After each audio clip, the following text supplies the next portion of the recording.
आप सभी के लिए सिविल जज की 78 वैकेंसी हैं, जिसमें खासकर वुमेन के लिए 26 है। कहाँ का है? तो ये सिविल जज जूनियर डिवीज़न इन उड़ीसा जुडिशियल सर्विस की वैकेंसीज हैं।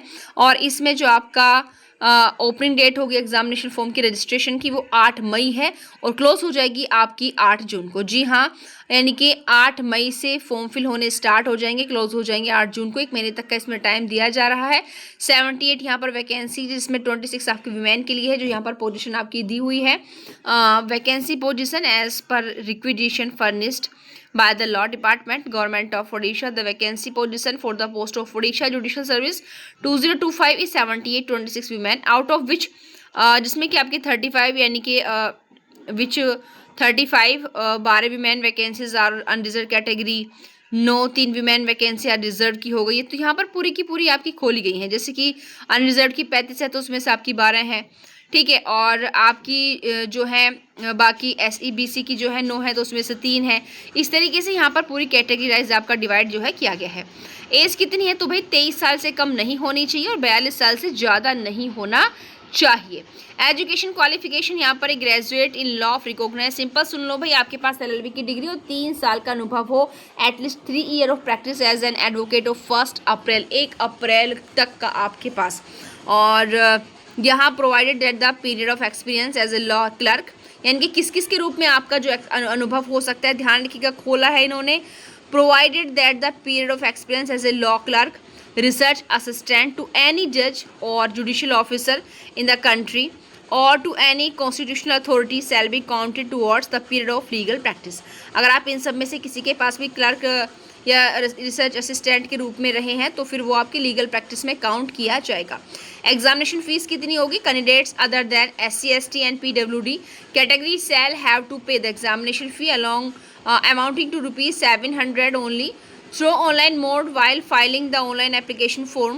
The examination fee paid shall be refunded only to those candidates who actually appear in the preliminary written examination। यानी कि 3 स्टेज में आपका ये होने वाला है। इन सब को छोड़ करके कितनी होगी? 700 रुपये होने वाली है। बात मेरी ध्यान रखिएगा। आगे है सिलेक्शन कैसे होगा? तो सिलेक्शन की यहाँ पर 3 स्टेज हैं आपकी। प्रिलिमिनरी रिटन एग्जामिनेशन होगा, फिर आपका मेन रिटन एग्जामिनेशन होगा, फिर आपका फाइनल होगा इंटरव्यू। और Orissa superior judicial service and Orissa judicial service rule 2007 as amended from time to time. अब यहाँ पर आते हैं एग्जामिनेशन, सारी चीज़ें यहाँ पर मैंने आपको बता दी। अब आते हैं इसके एग्जामिनेशन पर। तो preliminary examination, the preliminary examination will be held on 5 जुलाई। भाई डेट हर चीज़ की इन्होंने यहाँ पर फिक्स करके दी है और ये सबसे बेस्ट तरीका होता है, क्योंकि पहले से अगर तारीख निर्धारित होती है तो व्यक्ति एक अपनी पूरी कंसिस्टेंसी के साथ तैयारी कर लेता है। तो यहाँ पर जो एग्ज़ाम होगा 5 जुलाई को होगा। और date, schedule and centres of the preliminary written examination of OJS 2025 will be notified in due course. यानी ये टाइम बता दिया है, बाकी सारी चीज़ें बहुत जल्दी ही जो है नोटिफाइड की जाएंगी। अब बाकी चीज़ें यहाँ पर अगर आप देखेंगे तो अब ये पूरा का पूरा फिर से दिया हुआ है। ये पूरा क्लासिफिकेशन, जैसे मैंने ऊपर कहा था कि 35 वैकेंसी में से 12 वीमेन हैं रिजर्व की, SEBC में से 9 में से 3 रहेंगी, SC में 13 में से 4 हैं और ST में 18 में से 6 हैं, इस तरीके से। और यहाँ पर 3 में से 1 है। इस तरीके से पूरा का पूरा डिवाइडेशन यहाँ पर 78 में से 26 वीमेन के लिए यहाँ पर किया हुआ है। और अगर मैं यहाँ पे आऊँ, सारी चीज़ें आपको मैं बताऊं यहाँ पर। अब आते हैं अपना सिलेबस पर, किस किस तरीके से यहाँ पर होगा सिलेबस। एज ऊपर ही स्टार्टिंग में मैंने आपको बता दी थी कि कितनी होगी, और क्वालिफिकेशन आप ऊपर ही देख चुके, क्योंकि यहाँ आप फिर से पूरा का पूरा डिटेल वाइज इस तरीके से इन्होंने दिया हुआ है। तो लॉ की डिग्री होनी चाहिए, 3 साल का अनुभव होना चाहिए। अगर इनमें से किसी के पास भी आपने लॉ क्लर्क रिसर्च असिस्टेंट के रूप में जो है लीगल प्रैक्टिस की है तो वो पीरियड में आपका जो है काउंट किया जाएगा।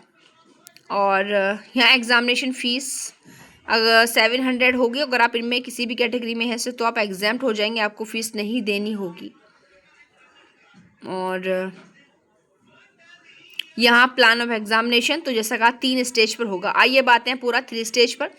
द प्रिलिमिनरी रिटन एग्जामिनेशन, यानी कि जो प्री होता है उसमें आपके 100 नंबर का होगा। Duration of 1.5 hours of examination with objective type question of multiple choice, 100 question of 1 marks each with negative marks of 25% for every wrong answer। यानी कि 1/4 की इसमें आपके लिए नेगेटिव मार्किंग जो है रहने वाली है। 100 नंबर का है, 100 क्वेश्चन है, यानी कि एक क्वेश्चन 1 नंबर का होगा, 1/4 की नेगेटिव मार्किंग है। और यहाँ पर जो है आपका On the following subject and the OMR answer sheet will be scrutinized by computer. और सब्जेक्ट बता दें, कॉन्स्टिट्यूशन, CPC, आपका ओल्ड एंड न्यू भी आ रहे हैं भाई, ध्यान रखिएगा, सब कुछ दिया हुआ है इन्होंने। CRPC भी है, BNSS भी है, और इंडियन एविडेंस एक्ट भी है, BSA भी है, IPC भी, BNS भी, लिबरेशन है, ट्रांसफर ऑफ प्रॉपर्टी एक्ट है, कॉन्ट्रैक्ट है, लॉ ऑफ सक्सेशन है, और जिसमें आपका Indian succession act and Hindu succession act भी शामिल है। लॉ सक्सेशन में ये दोनों शामिल होंगे, इंडियन भी और हिंदू भी। और आपका SRA है, protection of women from domestic violence act 2005, and any other relevant topics in law as the high court of Orissa में specify from time to time. तो यहाँ पर प्री में अगर आप देखेंगे तो प्री में किसी भी तरीके का कोई ऐसा अलग लोकल लॉ इन्होंने नहीं पूछा, सारे वही सब्जेक्ट हैं जो मोस्टली आप पढ़ते हैं, कोई भी ऐसा सब्जेक्ट नहीं है जो आपने नहीं पढ़ा हो।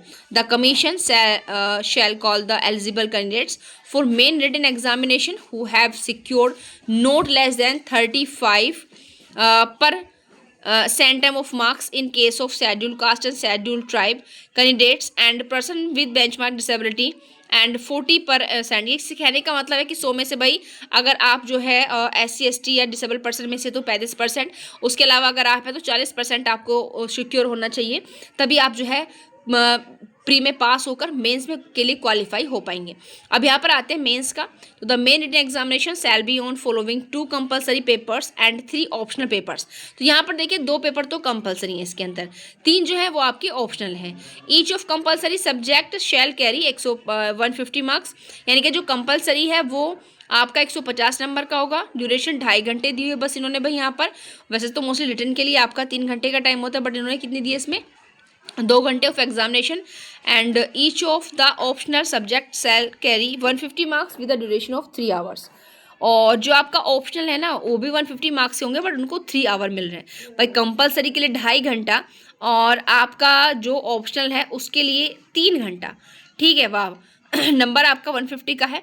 कंपलसरी पेपर यहाँ पर बता दें तो कंपलसरी एक तो आपका जनरल इंग्लिश है, जो translation and retranslations of 10 lines each, a short essay of about 150 words, precise writing consisting of 300 words, और 1 passage of about 500 words with 5 questions। ये हो गया।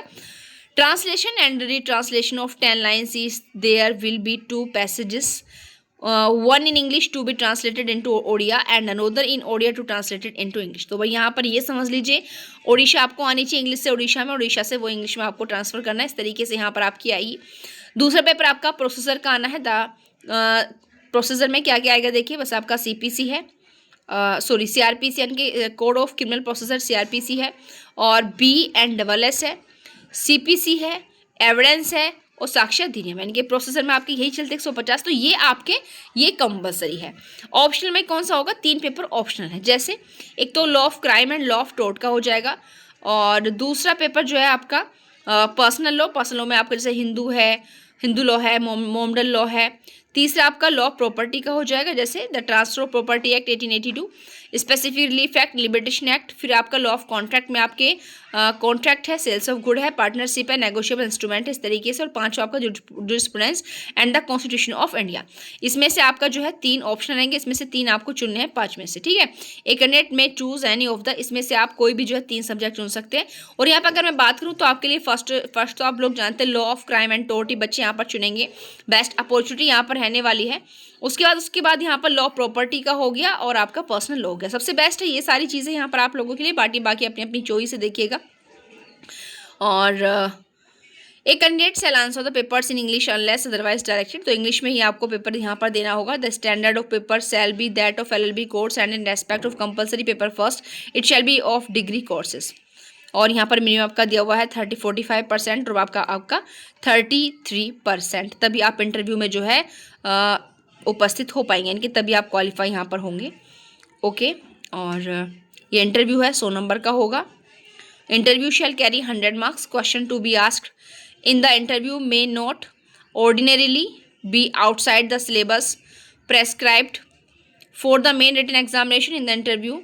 Questions covering broad national and international issue and matters of common interest in the field of arts and science में also be asked. तो इस तरीके से सारे इस तरीके के टॉपिक आपको तैयार करने। वैसे आप जानते हो कि इंटरव्यू के लिए हमें इस तरीके की जो लीगल आपकी जीएस होती है, प्रेजेंट में कोई भी आपका इशू चल रहा हो, सभी से कोई ना कोई प्रश्न हमारा पूछा जाता है। तो बाकी आपको अपने डॉक्यूमेंट्स, टेस्टिमोनियल सब submitted by the candidates will be verified before the interview. सब आपको कराने होंगे यहाँ पर वेरीफाइड इंटरव्यू से पहले। The commission shell prepare a list of candidates in order of merit on the basis of main and interview. यानी कि आपका जो फाइनल सिलेक्शन होगा वो मेन जो आप लिखेंगे, जो आपका इंटरव्यू होगा उसके आधार पर ही किया जाएगा। ठीक है। और डेट ऑफ एग्जामिनेशन 5 जुलाई है। प्री के लिए वो पहले हमने बता दिया। प्लेस ऑफ एग्जामिनेशन जो है यहाँ पर जो प्री एग्ज़ाम है उसमें 6 सेंटर्स को बनाए जाएंगे स्टेट में। जैसे आपका बालासुर है, बहरामपुर है, भुवनेश्वर है, कटक है, जयपुर है, संबलपुर है, depending on the number of candidates. ये बाकी बच्चों के उस पर डिपेंड करता है कि कितने बच्चों को यहाँ पर जो है लिया जाएगा। First come first serve basis, बहुत अलग चीज़ें हैं। तो आई होप जो भी इंपॉर्टेंट पार्ट है वो मैं सारा आप लोग यहाँ पर बता चुकी हूँ। आप लोग जानते हैं कि उड़िया आपके आनी आपको ज़रूरी है वहाँ पर, क्योंकि उसमें आपका ट्रांसलेशन वाला पोर्शन होगा, बाकी इंग्लिश में आपका पूरा का पूरा होगा। तो आई होप महत्वपूर्ण चीज़ मैंने पूरी की पूरी क्लियर कर दी है। तो भाई अब ज़रूरत है कि आप लोग अपनी जो है तैयारी किस लेवल से आप यहाँ पर करेंगे। ये ऑप्शनल पेपर है, ठीक है। और तो बने रहिए हमारे प्लेटफॉर्म पर। और आपको मैं याद दिला दूं कि भाई यदि अभी तक भी आपने चैनल को सब्सक्राइब नहीं किया तो प्लीज़ सब्सक्राइब कर लें, ताकि इस तरह की जो वीडियोस हैं उनका नोटिफिकेशन आपको डेली बेसिस पर मिलता रहे। क्योंकि नोटिफिकेशन तो तभी मिलेगा ना जब आप लोग चैनल को सब्सक्राइब कर लेंगे, क्योंकि सब्सक्राइब नहीं करेंगे तो आप तक हमारा जो है वीडियो कैसे पहुँचेगा। दूसरी बात, भाई यूपी एपीयू मेंस के लिए बहुत ज़्यादा समय नहीं है। पता नहीं वो लोग रिजल्ट को क्यों आपका जो है डिले करते जा रहे हैं, बट आज काफ़ी चांसेस हैं कि आपका रिजल्ट आ जाए। और यहाँ पर मैं बात करूँ तो भाई आप अगर आप अलग अलग भी लेना चाह रहे हैं तो आप अलग अलग भी सब्जेक्ट ले सकते हैं, बाकी आप एक साथ भी ले सकते हैं। अगर आप जो माइनर लॉज ऐड हुए हैं उनके लिए लेना चाहते तो ले सकते हैं, बट आप डिले बिल्कुल मत कीजिएगा, क्योंकि समय बहुत कम है और आपको मेंस के लिए बहुत ज़्यादा समय की आवश्यकता होती है। तो आज के लिए इतना ही, मिलते हैं नेक्स्ट वीडियो में। Thank you, bye.